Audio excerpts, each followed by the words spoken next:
Hello, everyone, and welcome.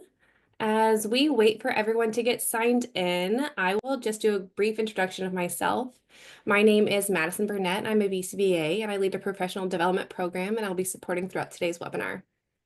In addition to that role, I work alongside other BCBAs on our clinician-led recruitment team, and I support in the effort of recruiting quality professionals. Before we begin, I would like to tell you a little bit about MPG.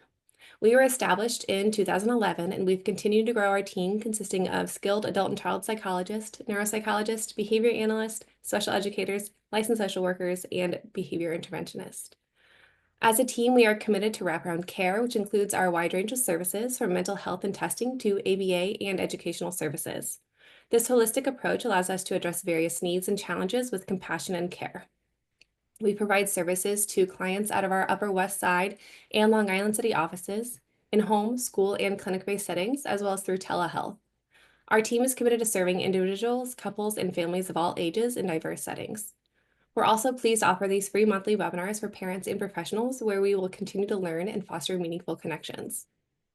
And now for some housekeeping information. This webinar will not be offered for CEs, but if you wish to receive a certificate of attendance following the presentation, you can email us at professionaldevelopment@manhattanpsychologygroup.com. I will also drop that into the chat for your reference.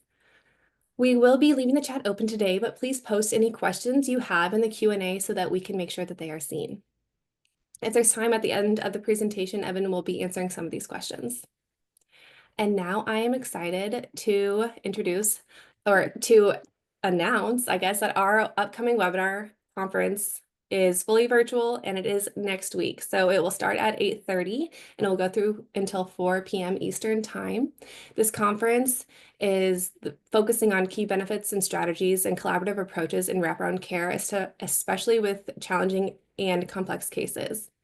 We will be hearing from our keynote address with Dr. Suzanne Go. You can either scan the QR code or I will also be posting a link to register in the chat. And now I am excited to introduce today's presenter. Dr. Evan Flammenbaum is an advocate for children, adolescents, and young adults who experience mental health and academic issues. He holds a doctorate in clinical social work as well as a master's in school counseling. As a former dean of students at Manhattan Private School, he uses his knowledge to help students stay in school during periods of difficult psychological adjustment.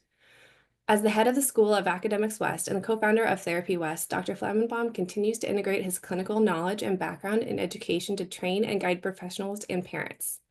He is a nationally recognized lecturer and considered an expert on the treatment of learning issues and ADHD. Over the course of his career, Dr. Flemmenbaum's commitment to student advocacy and intervention has helped hundreds of families overcome obstacles that would have otherwise impeded learning and the ability for students to achieve their full potential. And now, without further ado, I will hand it over to you, Evan. Thank you so much, and thank you for allowing me to lecture. This is obviously a topic that is near and dear to my heart. As somebody who co-founded a therapeutic school, has just worked in education for so long, I really felt executive functioning is such an underrepresented topic, and it's so important. And today we're going to talk about why.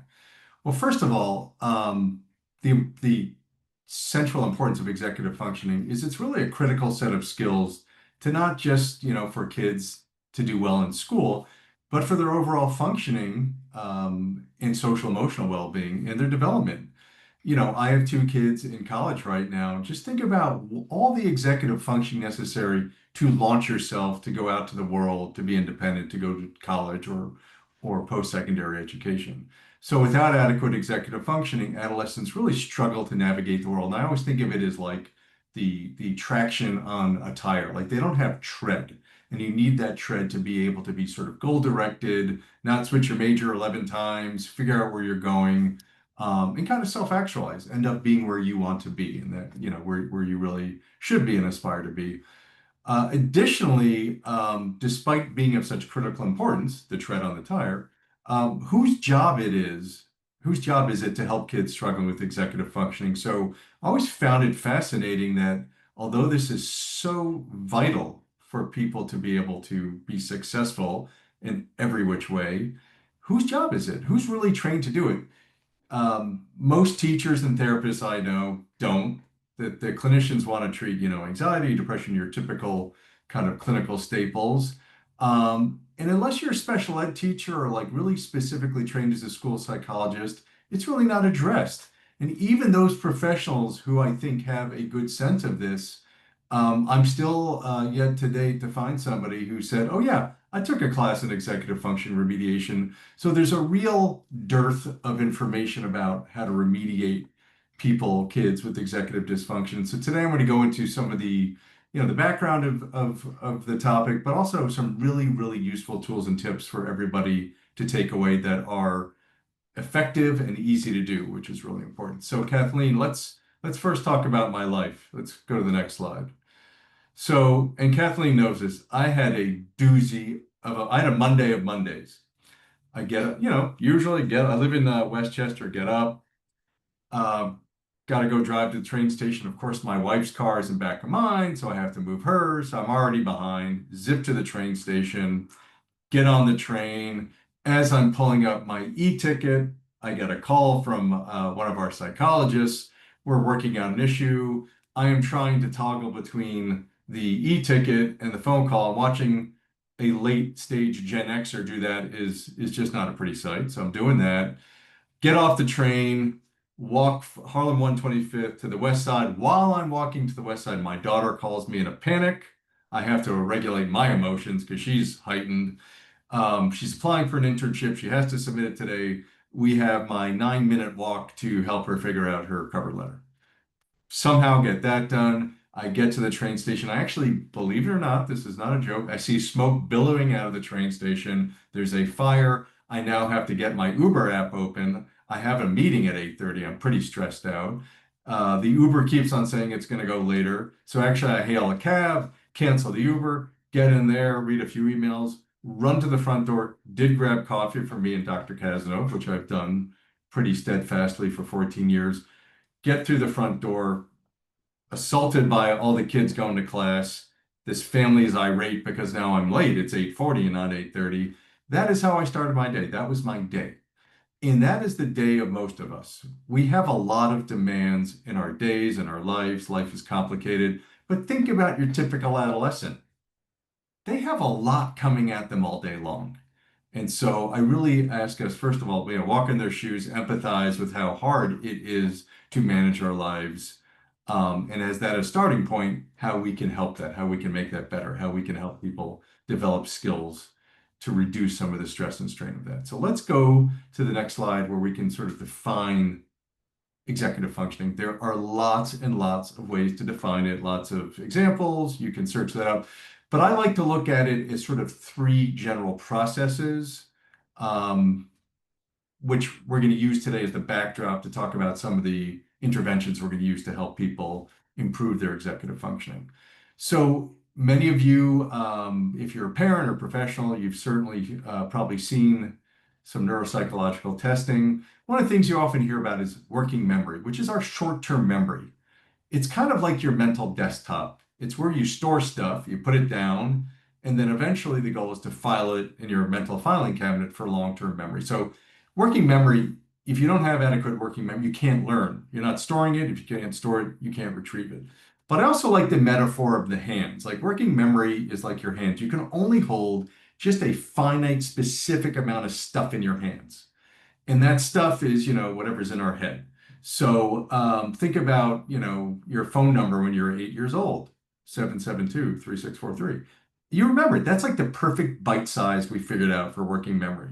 However, if you're trying to remember a phone number and somebody asks you a question or says, what's 12 plus 72? It goes in your hands, it goes out. So today we're going to talk about how to make the hands kind of more effective or bigger, but also working memory can really easily be compromised by certain mental health conditions. Mental flexibility, which is sort of talking about being flexible in the moment, there's all these cues in our environment coming at us all the time, verbal cues, nonverbal cues. So kids have to respond based on the input of their environment all the time. And the job of, our prefrontal cortex, where the seat of executive functioning, is really to regulate our emotions. When my daughter's all peaked, I have to calm down. And our attention, where we really want to be able to focus our attention where we want to show it. Simply stated, we want to be able to, it's really important that we are able to control what we're paying attention to at a given moment. And then self-control is kind of, a lot of, thinking into the future, delaying gratification, managing frustration. If any of you remember, your Psych 101 marshmallow test, which not only would I have flunked as a kid, I'm pretty sure I'd flunk it today. Taking your turn in a meeting, requires self-control. Friendships, social reciprocity, being able to manage your friendships, be in a conversation, that requires a fair amount of executive functioning. And it's a really hard thing to get young people to understand and engage in. Successful people do things in spite of it. Nobody likes to train for the marathon. I think that sounds kind of miserable. It would suck. But they love to say they ran it, I don't love the stuff I do all day long, but I do it. I'm willing to do it, even though I don't want to do it because it's important to me. And that's all executive functioning, being able to kind of get yourself to do things, even though you don't want to do them or feel like doing them, but they have to get done. They're important for you achieving your goals. The other thing I would say, just which is obvious, is the rate of information due to the ubiquitous access of technology, social media, to me is incredibly intense. Young people have so much information coming to them from their devices all day long. It's no wonder so many teens are struggling with attention and overall poor executive functioning. So let's go to the next slide and talk about sort of like, I would say, the domains of executive functioning and how we can use this to conceptualize people we know we're trying to help or understand. So I love the metaphor of the orchestra and the conductor. I meet a lot of teenagers who have fabulous orchestras, really bright, creative kids. Boy, do they have crappy conductors. So these are, again, this is not an exhaustive list, but sort of like I think cover the main highlights of what I consider the dimensions of executive functioning. These are the areas of the orchestra: decision making, starting, task initiation, task completion, having the past be a teacher, learning from your past, sustaining complex conversations, which is a big part of school, interpreting verbal and nonverbal cues, and taking into account the viewpoints of others. That's a lot of stuff. And I find when I look at a kid who's having struggling with their executive functioning, I'm like, what part of the orchestra do we need to help you with? And it's kind of important to, again, this is not like a quantitative assessment tool, but it gives you a sense. You can start thinking about, well, where do things go wrong with this person? What we find often in the beginning of the year is that, the first few weeks of school, I meet all these teenagers. They're like, everything's great, everything's great, everything's great. And metaphorically speaking, they're only part of their orchestra is playing. They only got a few sections playing. They're not making music with the whole orchestra yet. 3 or 4 weeks in, when all of a sudden all the test papers, quizzes, labs start piling up, and you got to play the whole orchestra, and you're not all, it's at, September 1st, everybody had a great summer for the most part. They went to camp, they're feeling good. I find a lot of kids with executive dysfunction, they feel great, they report it's great. Before you know it, they tell you, oh my God, I'm in a hole. I'm in a deep, deep hole. Things are piling on top of me. And many kids, I find this is a cycle. Every year, they think it's great, it's going well, the executive band achieves the full orchestra, and that hole is a very painful place to be and hard to get out of it. And of course, not surprisingly, tends to create a lot of social emotional strain and turmoil. The good thing about these cycles, they're predictable and we can break them. And today I'm going to hopefully give a bunch of really good tools that will often help people not get into their hole or get out of their hole.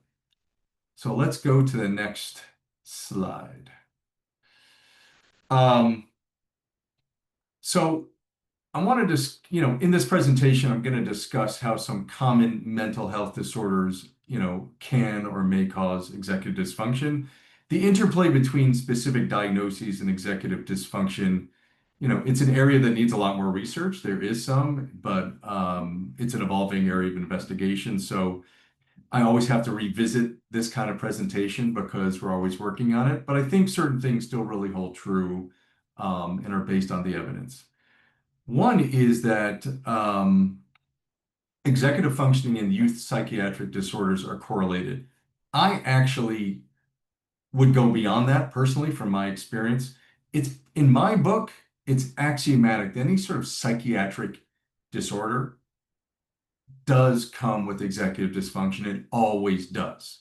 These things are they're not mutually exclusive, they're inextricably bound. And what is amazing to me, which we will discuss, is why isn't executive functioning remediation, sort of treatment of executive functioning, why is that not integral to people's treatment processes?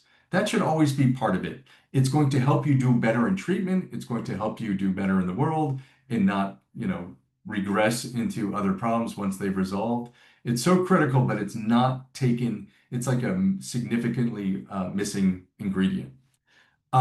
Executive functioning and mental health have a bidirectional influence. They sort of impact each other. And I think we're going to kind of come up with the conclusion it's not the chicken or the egg, it's the chicken and the egg. So,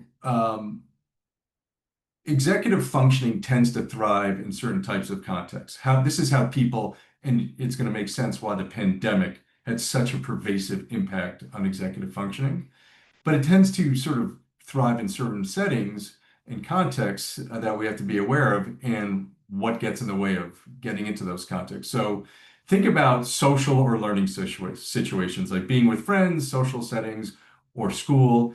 These are really places that kids can develop these and practice executive functioning skills.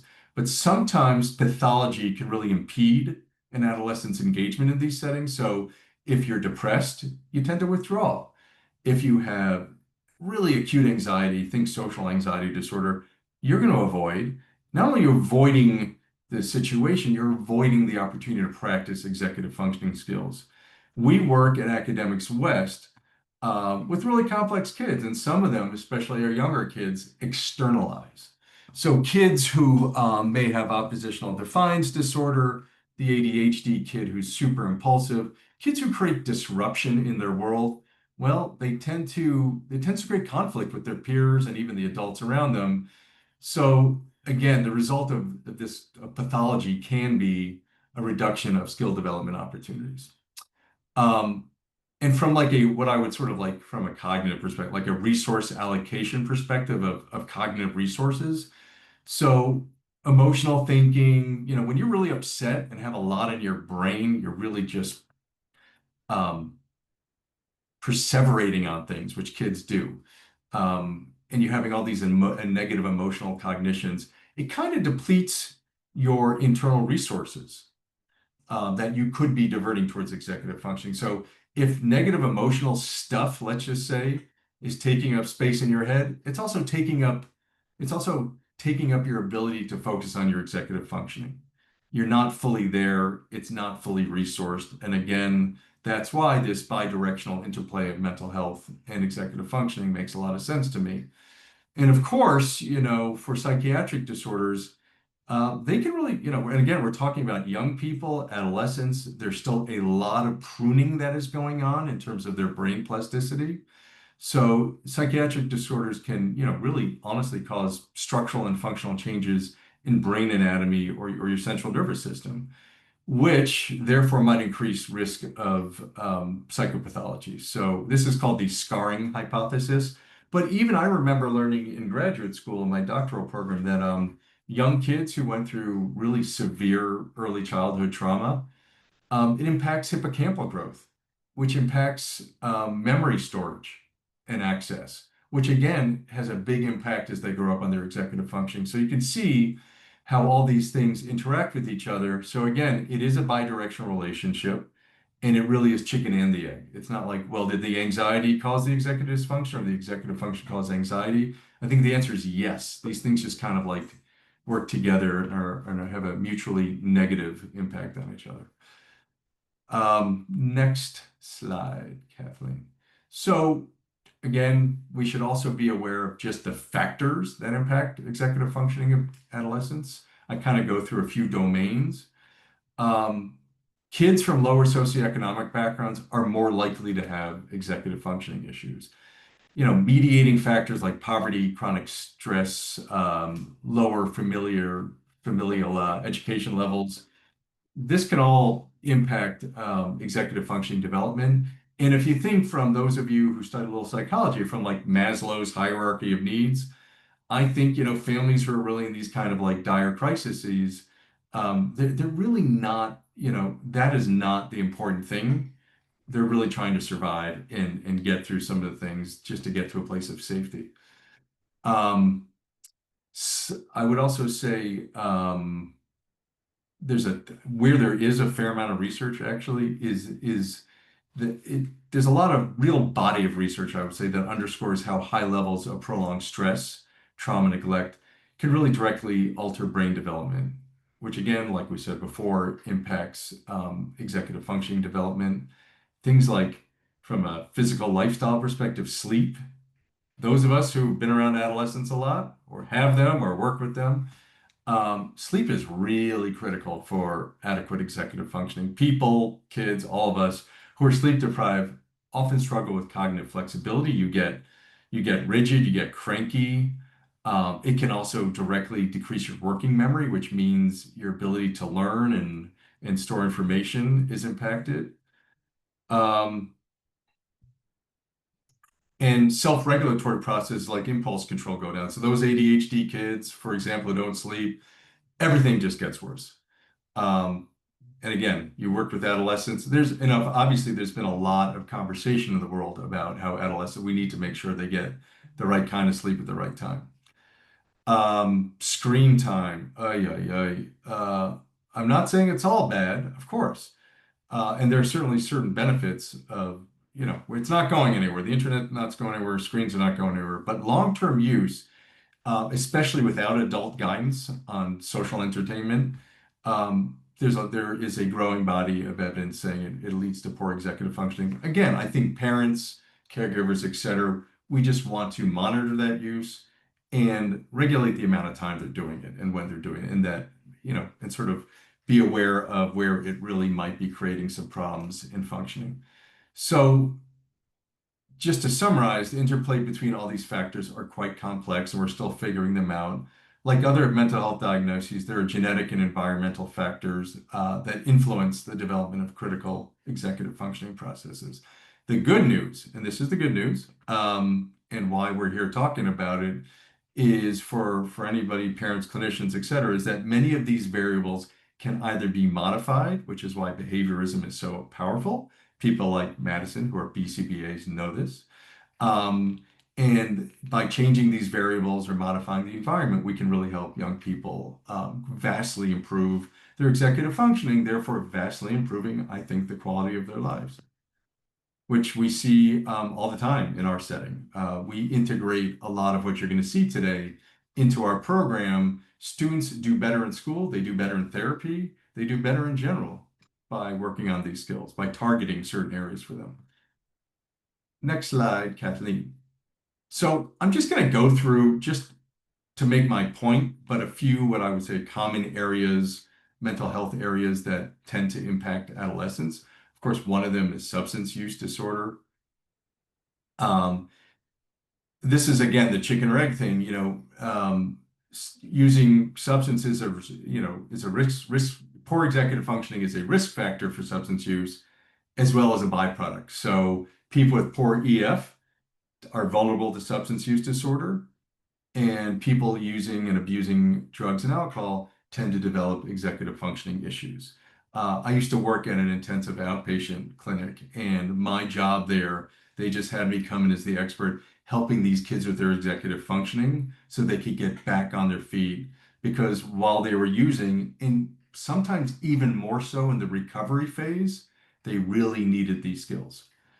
And of course, not surprisingly, typical risk factors, why this is such an important issue. We really want to do everything to um, reduce it in young people. It leads to all sorts of negative consequences like decreased academic performance, doing poorly in school, low self-esteem, which has all sorts of negative downstream effects, increased social isolation, which is already at a high. And again, poor executive functioning, higher risk for substance use. There's a lot of research that shows learning issues and ADHD have a high correlation with substance use as well. So, in my point really to the world that treats substance use disorders in young people is again, I consider dual diagnosis, which is what we sort of always conceptualize people with substance use disorder, meaning addiction kind of almost never occurs in a vacuum. There's other things surrounding it. This needs to sort of part of the dual diagnosis, not just, this person's an alcoholic and they're bipolar or they have ADHD. They also have executive dysfunction. Let's make that part of the diagnosis that we are going to treat and part of the treatment plan. So I really think that considering executive functioning deficits as part of the case conceptualization and treatment approach is really, really, really important. Um, all this stuff can put kids at risk for substance use. Um, the other thing that I have found, believe it or not, talking to kids who are sort of like in that place where they're starting to slide down the substance use hill into a bad place, it really is important psychoeducation to let them know how this does affect their executive function. I'm not going to use those words necessarily, but your friendships, your school, your opportunities, being on a team, when they understand, adolescents are not always so great at thinking beyond the moment, but being able to think a little bit ahead and where this is heading can often be an important conversation and part of reducing, again, the probability of them getting into full-blown issues. So let's go to the next slide and talk about depression. If you ever work with very depressed patients, and most of us have been around or treated depression. One thing about depression, and I had a clinical supervisor who I think gave me a very, very useful nugget of information, which is that when you're dealing with a client who is moderately or severely depressed, do everything you can to make sure they don't make a major life decision because we are rigid. We have sort of low cognitive flexibility. It impacts our ability to set goals, to solve problems, to make decisions. Adolescents are already having trouble with that. Executive functioning for the most functional, neurotypical adolescent, you got to like, there's a reason why you can't rent a car till you're 25. Um, Medication tends to really help with mood, but it tends not to impact cognitive functioning. I do think that there are drugs that are in the pipe that might be more helpful with that, but we always have to remember what medication can and can't do. Yes, it can improve functioning, but it's not going to definitely work on those sort of cognitive skills. And cognitive remediation. Um, Again, when we're working with depressed people, we have to use all the typical good evidence-based practice, but also we got to give them some skills to help with their executive functioning. We always say at Academics West, and I think Dr. Kasno, my partner in crime, the other co-founder, always was fond of saying, insight's really great. Change is better. We really want to change people's ability to function and to do well. Young people really need to be able to function in their lives. Yes, that doesn't mean that some of the insight stuff isn't important, but that's kind of the deeper work. We have to get them functioning first in their lives, and then we can kind of go deeper. That's my view of those things anyway. But the next slide, let's go to the next slide, Kathleen. This kind of split screen, just to give you a sense of like common signs of executive functioning and sort of common signs of depression. It's not surprising that there's a linkage here because some of these issues, these presentations are kind of similar in certain ways. Sort of like poor attention, poor, cognitive inflexibility, just feeling bad about yourself. There is a fair amount of overlap between these things, and so they really need to be dealt with simultaneously. And also a good case conceptualization. What is the depression? What's the executive functioning? How exactly do they interact?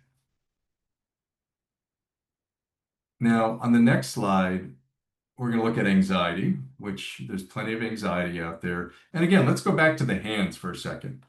One of let's say our hands can hold like three or four things, like think of it as like balls of information.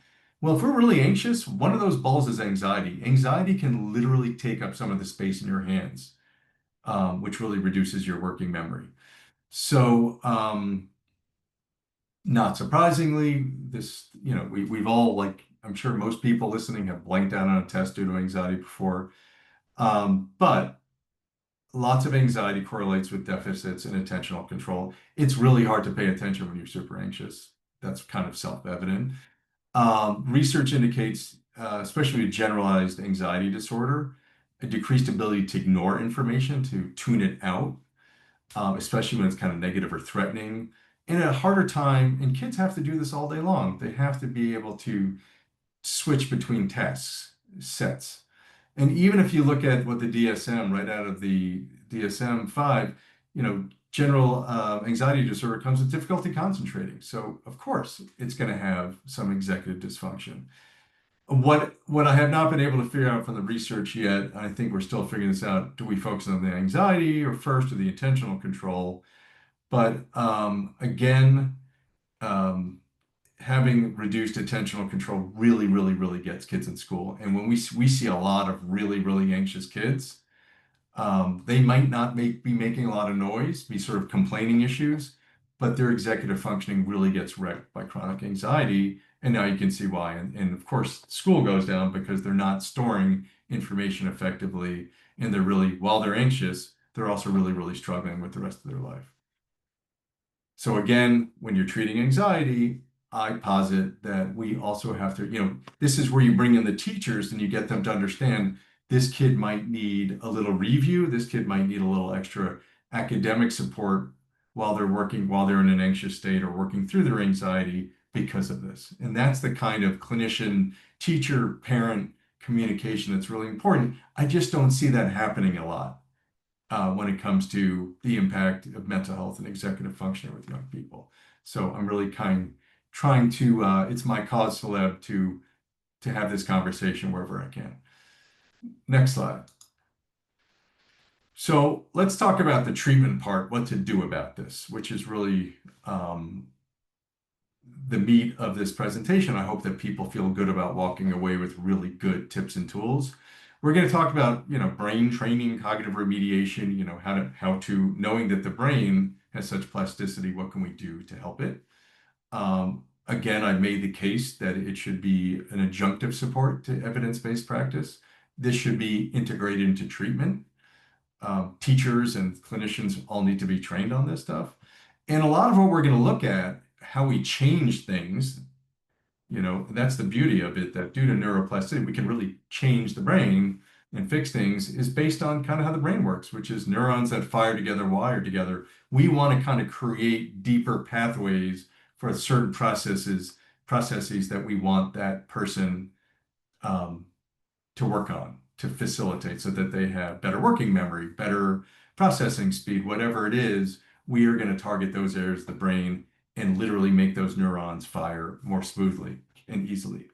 And again, for the therapists who might be on this, learning styles needs to be part of treatment. Who do you have? I always am amazed why this is never a big part of clinical training. Who's in front of you? If they're a visual learner, well, we're gonna draw my whiteboard. We're gonna use some colors. We're gonna, if you're really auditory, well, I'm not gonna be taking out the colors and making you write things. You're gonna be repeating things. Who are you? Did I look at your neuropsych if you have one? Did I get a sense of who you are? How do you take in information? You have slow processing? Well, let me not ask you 100 questions at once. Let me break things down, or let me be semantically consistent so I don't keep changing what I'm saying to confuse you. Again, I'm always amazed by managing therapists and teachers. They all think they're very different. There's no difference. Teaching and therapy, in my book, are the same. We're teaching people skills, and we have to be really good about knowing how to get through to that person in front of us so they can adopt these skills, practice them, and ultimately generalize them, meaning use them in different spaces and places so that they're really, really functional people wherever they go. That's the end game of education. That is the end game of treatment. Doing well in one setting is not useful. If I'm only non-anxious at home, that's not good. I need to be able to have those skills to practice them everywhere. So let's go to the next slide and talk about what we can do about it. Well, first things, I'm always amazed, and it's really part of our society, that we put so much faith in medication that it's sort of like the silver bullet, the magic pill. I was talking recently to a psychiatrist, and she says, no, no, no, it's really about pills and skills. I'm like, I love that. Um, so, for example, medication, in this case, I'm really mainly talking about stimulant medication, it can help with inattention and hyperactivity. That's amazing, by the way. We see a lot of people with super florid ADHD. Without that medication to stabilize them, they could not learn the skills. Is it giving them the skills? No. It's just allowing them to be stable enough to learn them. Um, so pills don't help with things like organization, planning, time management, obviously, but I just meet so many people think I just take this pill and I'm gonna write a better paper. Not necessarily. Medication works on biological foundations of certain disorders. Yeah, yes, but you can't reverse so easily old maladaptive habits. Um, and the other thing I always find is, for example, ADHD, like Ned Hallow used to, it's a great line. It's like putting on corrective lenses. True. But when the medication wears off, it's like you don't have your glasses on anymore. So this medication is not like Lasix, which is a permanent fix. There's no cure. Things are dependent on the active medication, and we have to remember that. Moreover, there's real variability of positive effects. So what works for one person might not work or be significant or to a significantly lesser extent than another. I always find psychiatry, psychopharmacology, as much of an art as a science. We always think medicine pills is very scientific. It's really not. We're all very different. It doesn't even work for some people. About 20% of people with ADHD don't respond to a specific medication or have really intolerable side effects. So medication simply is part of the picture often, but it's not the whole cure. It's not the whole cocktail. It really has to have built-in skill development, and there's lots of ways to do this, therapy, coaching, etc. But you need a really holistic approach if you're going to help people with executive dysfunction beyond medication. On the next slide this is probably the most high utility set of strategies. High utility meaning it works and it's easy. And this is what kids want. Kids with executive dysfunction, the last thing they want is sit down and learn a really complex way to do something, especially when they're in that hole, when they're on fire. It's like the third month, fourth month of school, and like they're like, just show me how to do the math problem. I really can't learn a study skill right now. So we're going to look at three things that really clear up a tremendous amount of what I see as executive dysfunction in adolescents. Reviewing, previewing, and self-testing. We're going to look at how reviewing really mediates working memory. Previewing mediates processing issues. And self-testing, at the end of the day, we really need to teach people how to do well in school. I want you to get good grades. I want you to perform well on things like tests. So let's go to the next slide. We'll go forward, then we'll come back. Let's go to the next slide, Kathleen, and then we'll talk about review and then preview and self-test. So on this funky graph here is a representation of what some of you might have heard at some point in your lives as the Ebbinghaus retention curve. Some people call it distributive learning. I call it the freaking key to the universe, honestly. So I'm being emphatic for a reason here. If I get hit by a truck, you don't see me again. This is it. This is the most important thing I've ever seen that helps people do well, certainly in school. So we have done over a half a century of research on retention of information or decay of information, really, like how long can we keep it in and how fast do things decay that you've learned. And the research really indicated that when you meet somebody outside of class, they just had a learning session, a 45-minute class or whatever. They just had their, AP US history class. You meet them at the door. They remember about 70% of the class. Okay. Now, a day later, without any active learning, they're down to 20%. An interesting thing happens right after class, like 10 minutes later, they go up to 80%. So the data really bears out simply that I call it 10 24/7. People that review their notes 10 minutes a day later and a week later. So they have a few exposures. So again, I'm going back to my hands. Well, if I didn't get in my hands the first time or the second time, by the third time, I've really got it in here and it's made it into my filing cabinet. But think about this. Think about how dramatic this is. If you versus 20% versus 80% is big. If you remembered four times the amount of information over days, weeks, months, years, over a long period of time, my God, does that make you smart? So we have a lot of kids who are really bright, get A's, but they just, they cram the night before, they regurgitate, they might get an okay grade, or might even get a good grade, but they're not storing it. People who do this do the review strategy, which takes 5 minutes a day, commercials, little break. Just look at your notes. I try to get kids look at your notes, today's notes and yesterday's notes, and then maybe on the weekend do the week.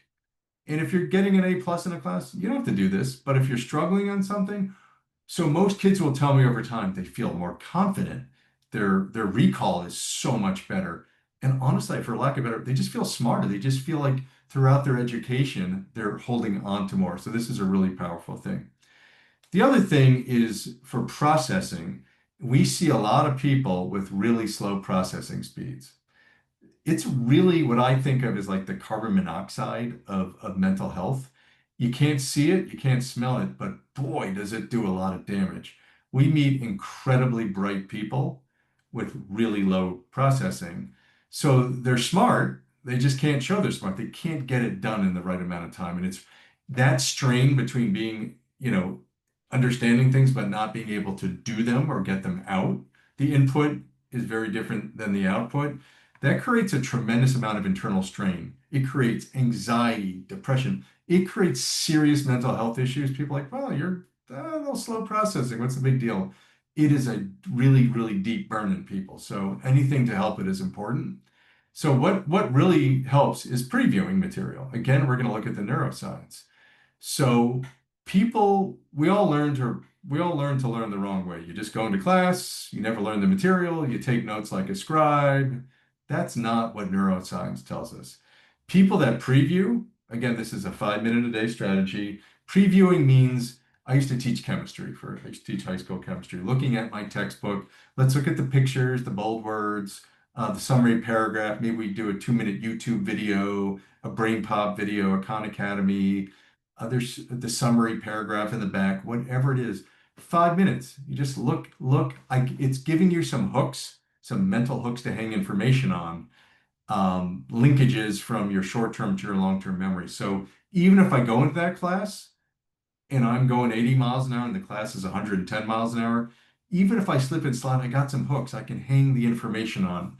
Kids who have low processing and class time is not learning time, they have lots of holes in what's being presented to them. So and they also tend to be exhausted because they're revving their motor all day. They get home, they're miserable, they're cranky, they're tired, and then they realize they have to self-teach themselves so much information because they didn't get it. The kids who preview, they watch the movie before the book. That's fine. I used to love Spark Notes and all that stuff. Great, read it. Great way to preview. I'm not saying rely on it for your education, but these are great ways to preview information. They're so powerful. And textbooks are designed to help you look at the summaries and the pictures and the bold words and the examples. That's all you need. And it's really, really powerful. And the final part is the self-test part, where you really have to train kids to understand they have to play the scrimmage before the game. You always take the test before you take the test.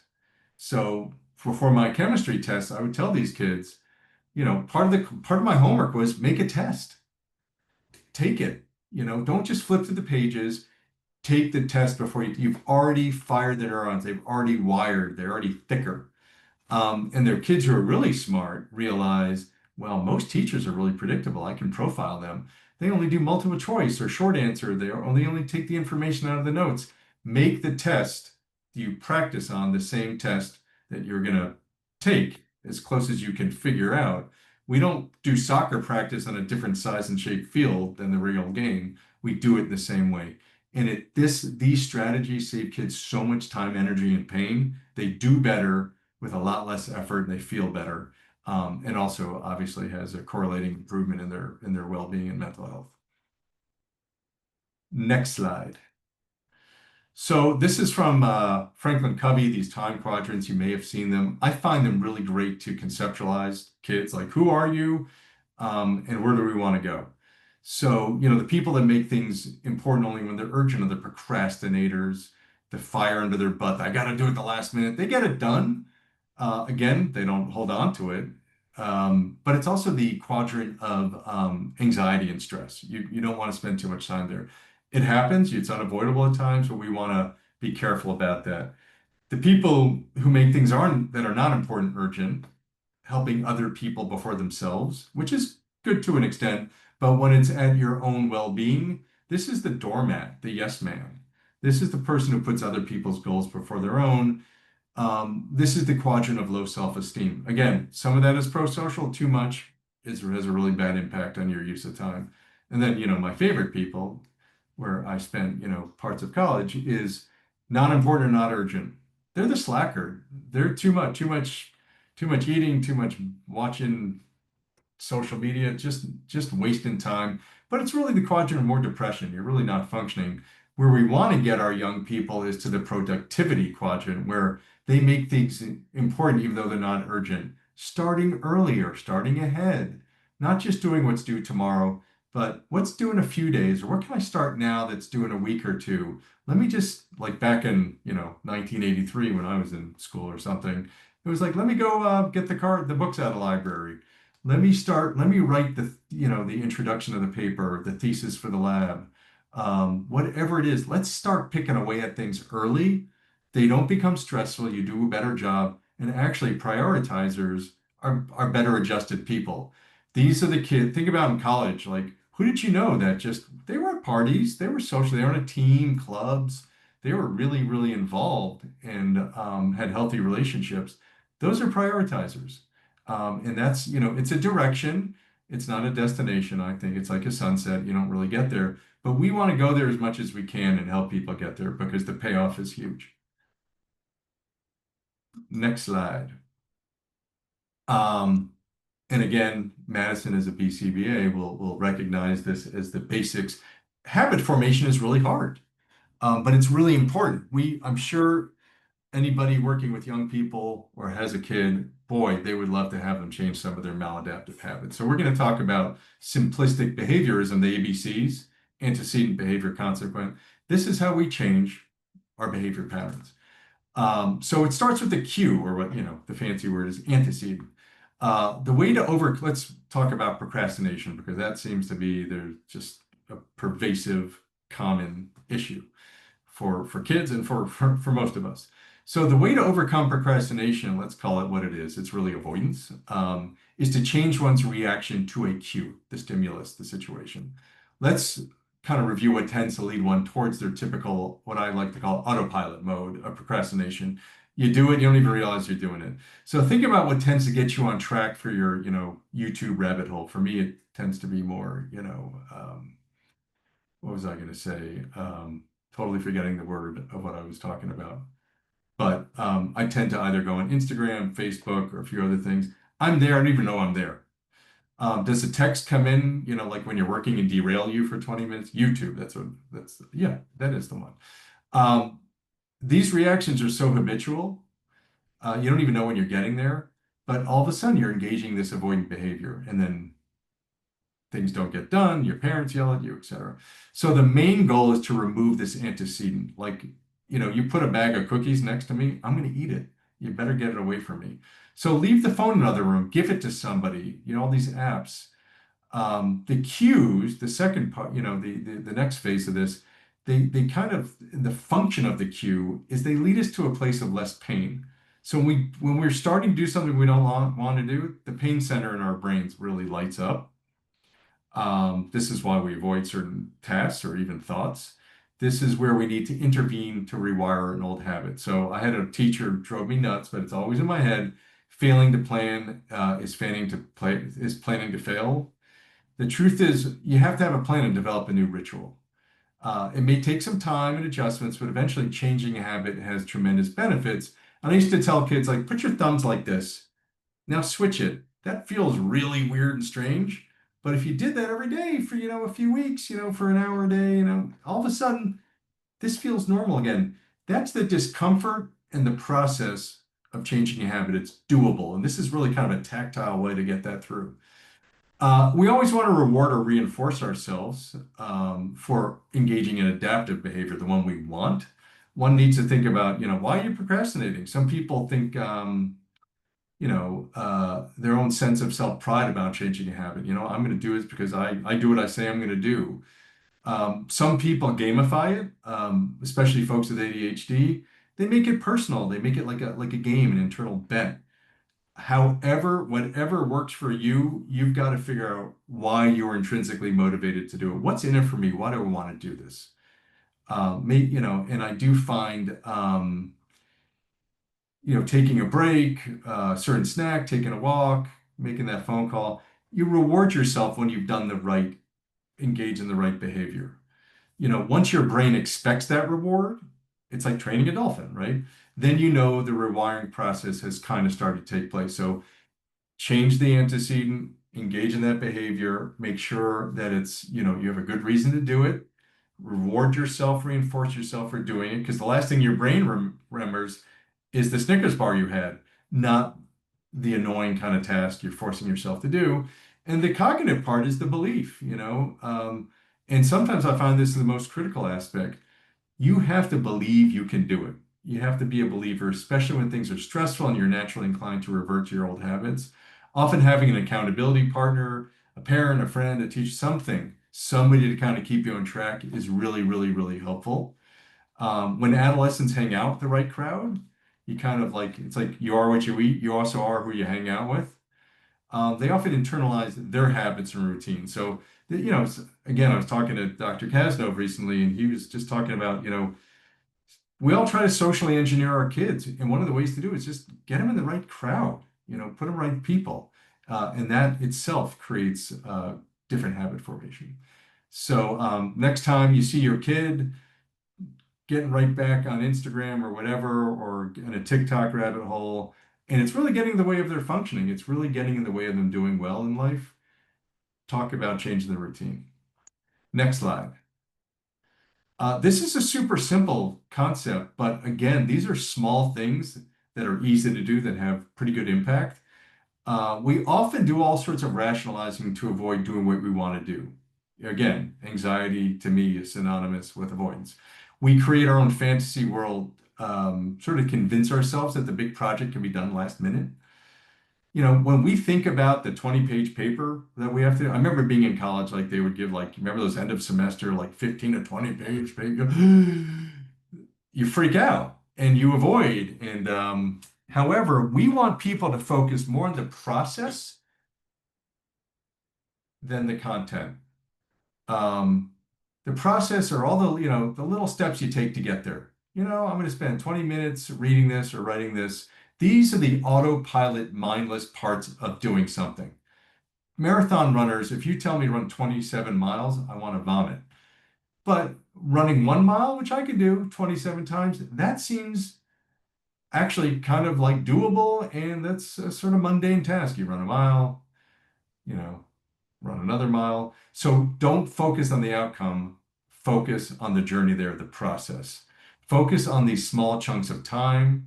You actually want to activate that mindless autopilot part of your brain that is driven by habits and routines, things that are easy for you, they're not painful, versus focusing on the outcome, which is painful, lights up the pain center, and we avoid. So the more, I have conversations with kids all the time, they're panicking about the thing that's due in 2, 3 months or something that's big, we're not there yet. Let's break it down into really mundane, doable pieces. It's such conventional wisdom, but it really is rooted in good neuroscience and it makes a lot of sense. Next slide. As you can see in my very simplistic slide, what I'm trying to convey here is that recall goes down over time without breaks. And what happens is, and really what you want to, kids love this. They're like, you're telling me I can learn passively? I can actually do something enjoyable, like take a break and learn? I'm like, yes, you can. So people who take breaks every 45 minutes, it depends on their age. I find most adolescents, it's about 45 minutes or so to an hour. Take a break, work for a period of time, take a break. Not an hour on, an hour off.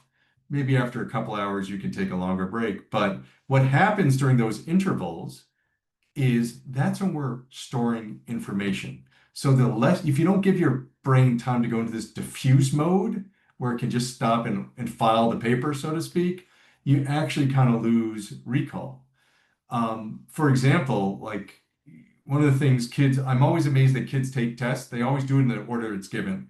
20 problems, start with one, go to 20. No, using what we know from the science here, go to the hardest question first.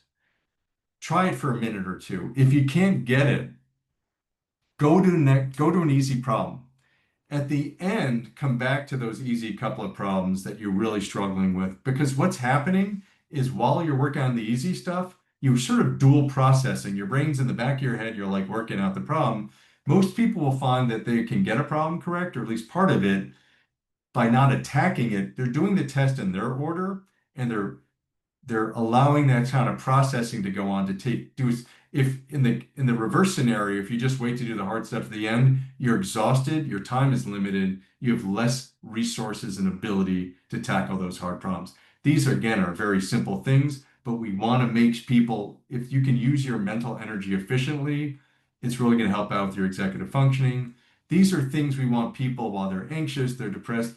When I see people struggling, we have to give them these strategies as part of their sort of intervention for them to be able to be functional in their world. Again, I always want to integrate that. This is good for any kid, any person, honestly, whether they're in emotional distress or not. But if you are suffering from any chronic mental health issue, these techniques can really help you benefit from treatment, probably shorten treatment length, which would be a great piece of research to do.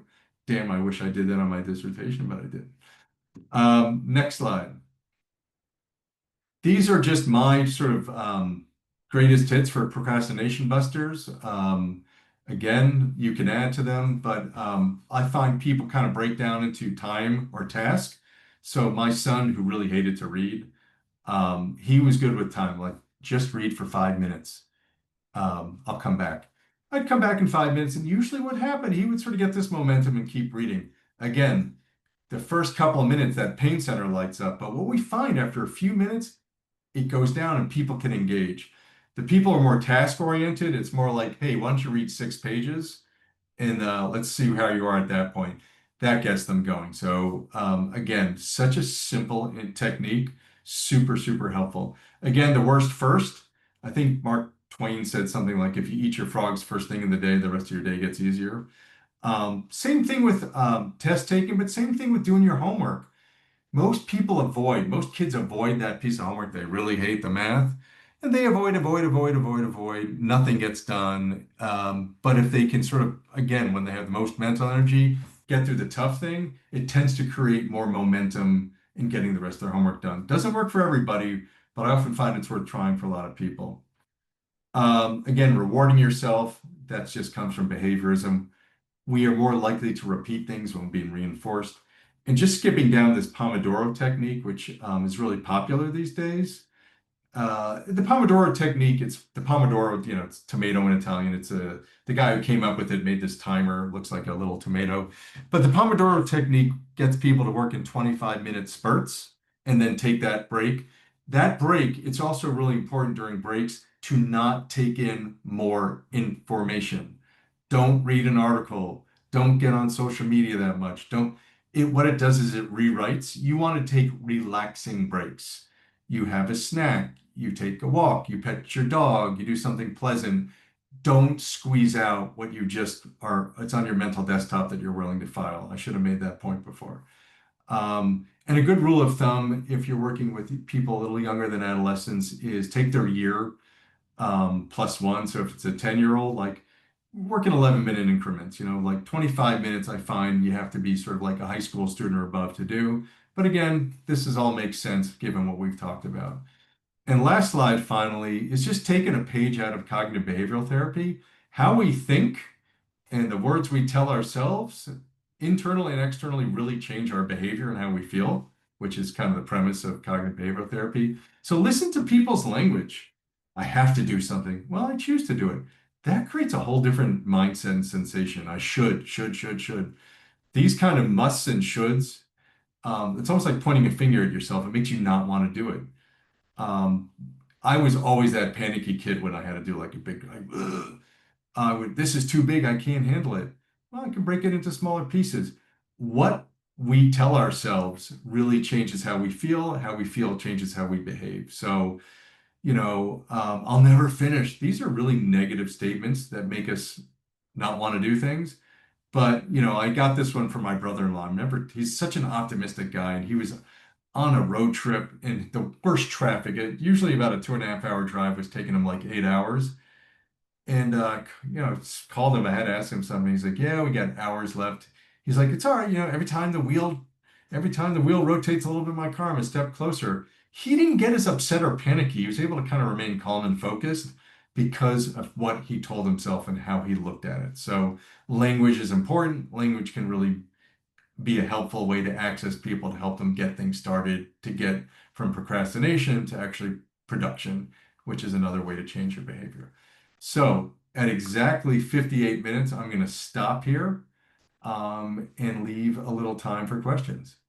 Thank you. I appreciate that. So thank you everyone for joining us. And then I think it's a very um, optimistic viewpoint that your mindset can change your attitude towards things and overall your productivity. So thank you so much. I am going to end the presentation right now, or the recording for the presentation now. But as he said that we would be staying on a little bit extra to answer any questions that you might have.